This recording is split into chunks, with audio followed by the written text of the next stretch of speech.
Hi மக்களே, வணக்கம், அஸ்ஸலாமு அலைக்கும். இன்றைக்கி வந்து கொண்டக்கடலை மசால் பண்ண போகிறேன். ஸோ அதுக்கு கடாயை ஆன் பண்ணிவிட்டேன்.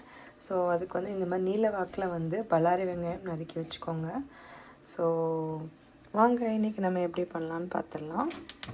அதுக்கு கடாயை ஆன் பண்ணிவிட்டு கொண்டக்கடலைக்கு தேவையான எண்ணெய் ஊற்றிக்கலாம்.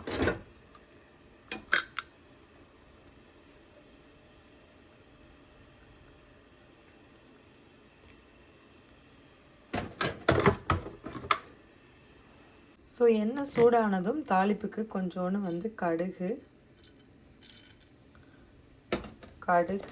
உளுந்து, அதுக்கப்புறம் சீரகம், கருவேப்பிலை,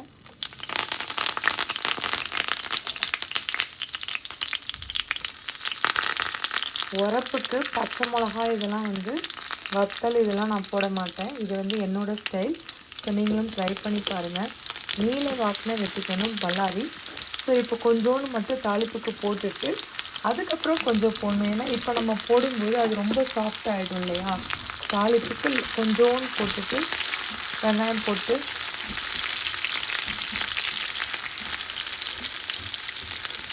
இது வந்து மசாலா மட்டும்தான் இதில் நிறையா போடுவேன்.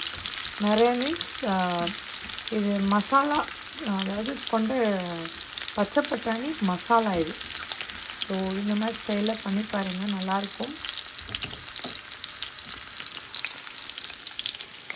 நல்லாயிருக்கும். ஜிஞ்சர் கார்லிக் பேஸ்ட் போட்டுக்கலாம்.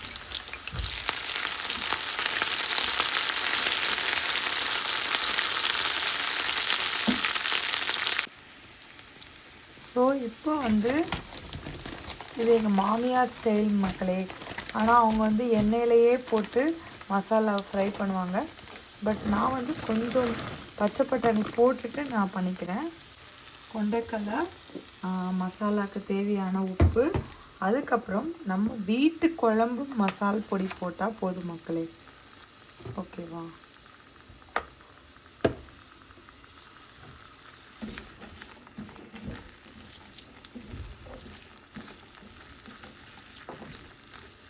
இங்கே வந்து ஃப்ரோசன் கொண்டக்கடலை தான். நீங்கள் இந்தியாவிலலாம் பண்ணுறீங்கன்னா ஃப்ரெஷ்ஷாக கிடைக்கும் உங்களுக்கு. பாருங்கள், இது வீட்டு குழம்பு மிளகாய் பொடி வந்து ஒரு 1.5 ஸ்பூன் போட்டிருக்கேன். ரெட் சில்லி பவுடர் ஒரு 1/2 ஸ்பூன், அதுக்கப்புறம் மல்லிப்பொடி ஒரு 2 ஸ்பூன், அதுக்கப்புறம் மஞ்சள் பொடி. ஸோ இதுதான் மக்களே மசாலா. ரொம்ப சிம்பிள் மசாலாஸ் தான், ஒன்றும் பெரிய மசாலாலாம் போடல. பட் இந்த மாதிரி பண்ணுங்கள், ரொம்ப சூப்பர் டூப்பராக இருக்கும் மக்களே. ஸோ இந்த மசாலாவும் சேர்ந்து இந்த கொண்டக்கடலையில் போட்டால் தான் அந்த கொண்டக்கடலையில் அந்த மசாலா இறங்கும். ஸோ நம்ம இதில் தண்ணி எதுவுமே ஊற்றக்கூடாது மக்களே. ஏன்னா ஆல்ரெடி எனக்கு இது வந்து ஃப்ரோசன் பச்சை பட்டாணி தான். ஸோ அதுலேருந்து கொஞ்சம் தண்ணி விடும். பட் நீங்களும் பண்ணாலும் ரொம்ப தண்ணியெலாம் ஊற்றாதீங்க. தேவைப்பட்டால் லைட்டாக தொளிச்சு மட்டும் விடுங்க மக்களே. ஸோ இது வேகட்டும், மூடி போட்டு வேக வச்சுக்கலாம். பாருங்கள் மக்களே, இந்த மாதிரி மூடி போட்டு நல்லா சுருண்டு அந்த மசாலா வந்து கொண்டக்கடலையில் உட்காரணும் மக்களே. ஸோ கொஞ்சம் நல்லா வேகட்டும். பாருங்கள் மக்களே, நல்லா வந்து மசாலா ஓரளவுக்கு சுருள பண்ணிட்டேன். ஸோ இப்போ நான் இந்த மாதிரி ஸ்டேஜில் என்ன பண்ணுறேன்னா, மீதி இருக்கிற வெட்டி வச்சுருக்கிற ஆனியன் இருக்குல்ல, அதை வந்து கொஞ்சம் போட்டுப்போம். ஏன்னா இது வந்து உங்களுக்கு ரொம்பவும் வந்து இதாக இருக்காது, ரொம்ப சாஃப்ட் ஆகிடுச்சுல ஃபஸ்ட்டு இப்போ நம்ம தாளிக்கும் போது போட்டது. அதுக்காண்டி இந்த டைமில் கொஞ்சம் போட்டு அதை வந்து இன்னும் கொஞ்சம் ஒரு 5 மினிட்ஸ் இந்த மசாலாவோடு மிக்ஸ் பண்ணி விட்டோம்னா சூப்பராக இருக்கும் மக்களே. இந்த மாதிரி கண்டிப்பாக நீங்களும் ட்ரை பண்ணி பார்த்துட்டு எனக்கு மறக்காமல் உங்கள் கமெண்ட்டில் சொல்லுங்கள். இது என்னுடைய ஸ்பெஷல், என்னோடய டைப்பு. ப்ளஸ் எஸ்பெஷலி இந்த ரெசிபியை வந்து என்னோடய மாமியார்கிட்ட இருந்து தான் நான் கற்றுக்கிட்டேன். ஸோ கற்றுக்கிட்டேன்ற தெரிஞ்சுக்கிட்டேன் நான். ஸோ மேரேஜ் ஆன புதுசில் அவங்களுடைய ஸ்டைலில் சமைப்பாங்க. ஸோ அப்போ நான் அவங்கக்கிட்ட இருந்து தெரிஞ்சுக்கிட்ட ரெசிபி தான் மக்களே இந்த ரெசிபி. ஸோ நீங்களும் இதை வந்து ட்ரை பண்ணி பார்த்துட்டு கண்டிப்பாக எனக்கு உங்களுடைய வேல்யூபிள் கமெண்ட்ஸில் சொல்லுங்கள் மக்களே. சூப்பராக ரெடி ஆயிடுச்சு மக்களே. உப்பெல்லாம் செம்ம பெர்ஃபெக்டாக வந்திருக்கு. ஸோ இந்த மாதிரி நீங்களும் மசாலா கொண்டக்கடலை மசாலா.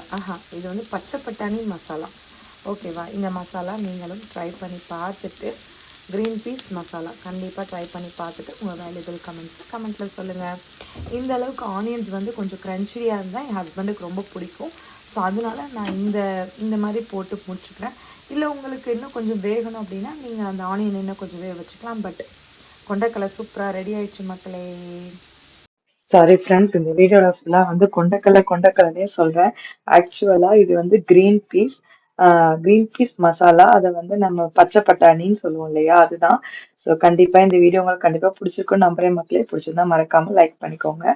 உங்கள் ஃப்ரெண்ட்ஸ், ஃபேமிலிஸ் அண்ட் ரிலேட்டிவ்ஸ் எல்லாத்துக்குமே நம்ம வீடியோஸை ஷேர் பண்ணுங்க. இப்போ தான் நம்ம வீடியோ ஃபஸ்ட் டைம் பார்க்குறீங்கன்னா தஸ்னீம் vlogs என் சேனலை சப்ஸ்கிரைப் பண்ணி வச்சுட்டு பாருங்க. பெல் பட்டனை அப்படியே டச் பண்ணி வச்சுக்கோங்க. அப்போ தான் நம்ம எப்போ வீடியோஸ் போட கரெக்டாக நோட்டிஃபிகேஷன் நெக்ஸ்ட் ஒரு வீடியோ பார்க்கலாம். அது வரைக்கும் பை ஃப்ரம் தஸ்னீம்.